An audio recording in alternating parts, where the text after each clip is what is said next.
అందరికీ నమస్కారం అండి. ఈరోజు మన రెసిపీ గుమ్మడికాయ వేపుడు. ఉప్పు నీళ్ళలో ఒక 10 నిమిషాలు ఉంచుకోవాలండి. దొడ్డు వేసుకొని బాగా కడుక్కోవాలండి. గుమ్మడికాయ ముక్కలను ఉప్పు నీళ్ళలో వేసి బాగా కడుక్కోవాలండి. నీరంతా వడగట్టుకోవాలండి. మూకడ పెట్టుకొని తగినంత నూనె వేసుకోవాలండి.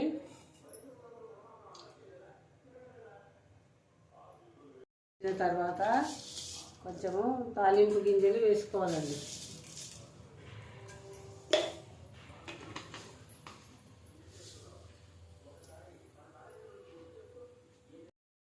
తాలింపు గింజలు చిటపడలాడినవి. ఇప్పుడు ఉల్లిగడ్డలు, పచ్చిమిర్చి, కొద్దిగా కరివేపాకు వేసుకోవాలండి.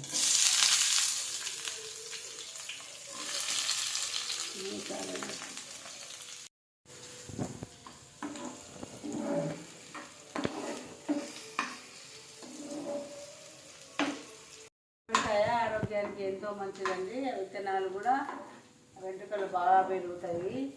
పిల్లలకు కూడా జీర్ణశక్తి బాగుంటుంది.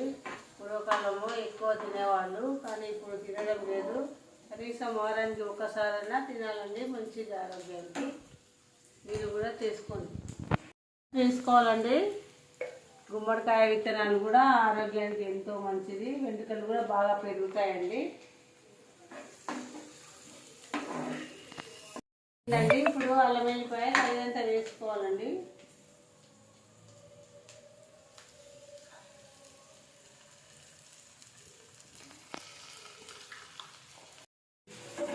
పచ్చివాసన పోయే వరకు బాగా కలుపుకోవాలండి అల్లం వెల్లిపాయను.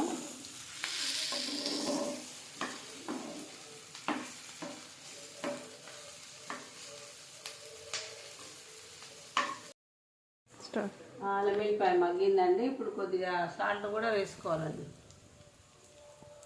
ముక్కలకు తగినంత వేసుకోవాలండి, మరీ ఎక్కువ వేసుకోవద్దు.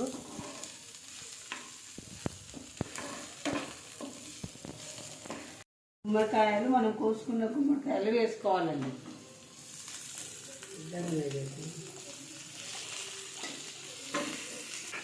గుమ్మడికాయ ముక్కలు ఈజీగా మగ్గిపోతాయండి, అందుకే పెద్దగా కట్ చేసుకున్నాము. మరి చిన్నగా కట్ చేస్తే విటమిన్స్ అన్నీ పోతాయని పెద్దగా కట్ చేసామండి. ఇవి తొందరగా మగ్గుతాయండి. సొరకాయ ఎట్లా తొందరగా మగ్గుతుందో ఇవి కూడా అలాగే తొందరగా మగ్గుతుందండి. అందుకే చిన్న ముక్కలు కాకుండా కొద్దిగా పెద్ద ముక్కలు తీసుకున్నామండి. మరీ చిన్నగా చేస్తే విటమిన్స్ అన్నీ పోతాయండి. కొద్దిసేపు మూత పెట్టుకోవాలండి. మగ్గిపోయిందండి, మూత తీసుకోవాలి. ఒకసారి కలుపుకొని కొద్దిగా కారం వేసుకోవాలండి, తగినంత. మీరు ఎంత తింటే అంత వేసుకోవాలి, మరీ ఎక్కువ వేసుకోవద్దు. ఘాటు కారం అయితే కొంచెము, చప్పటి కారం అయితే కొద్దిగా ఎక్కువ వేసుకోవాలండి. అంత వేసుకోవాలండి.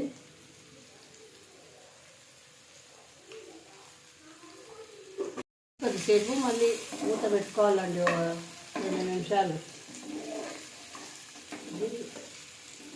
గుమ్మడికాయ ఇప్పుడు చివరగా కొద్దిగా ధనియాల పొడి, కొత్తిమీర చల్లుకొని దింపుకోవాలండి. అయిపోయింది.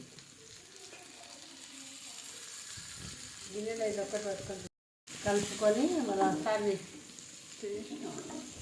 కొని తీసుకోవాలండి. గుమ్మడికాయ వేడి గుమ్మడికాయ కర్రీ రెడీ.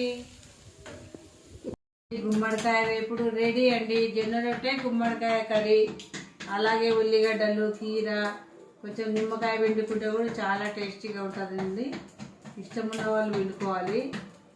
ఇక ఈ ఉరుకుల పరుగుల జీవితాల్లో ఈ మ్యాగీ నూడిల్స్, ఆ చైనీస్ ఫుడ్ అవన్నీ తిని ఆ జబ్బులు రావడం కంటే పిల్లలకు కూడా ఇట్లా వేడిగా జొన్న రొట్టెలు, సద్ద రొట్టెలు తిని మంచిగా ఆరోగ్యంగా ఉండాలండి. ఈ జబ్బులు వచ్చిన తర్వాత బాధపడకుండా రాకముందే జాగ్రత్త పడితే మనకి ఎలాంటి అనారోగ్య సమస్యలు రావండి. కాబట్టి మీరు కూడా టేస్ట్ చూద్దామండి. వేడి జొన్న రొట్టె, గుమ్మడికాయ వేపుడు. బా సూపర్ అండి, ఫెంటాస్టిక్, మార్వెలస్. చెప్పడం కదా అని మీరు కూడా చేసుకొని తినాలి. లైక్ చేయండి, షేర్ చేయండి, సబ్స్క్రైబ్ చేయండి. All the best.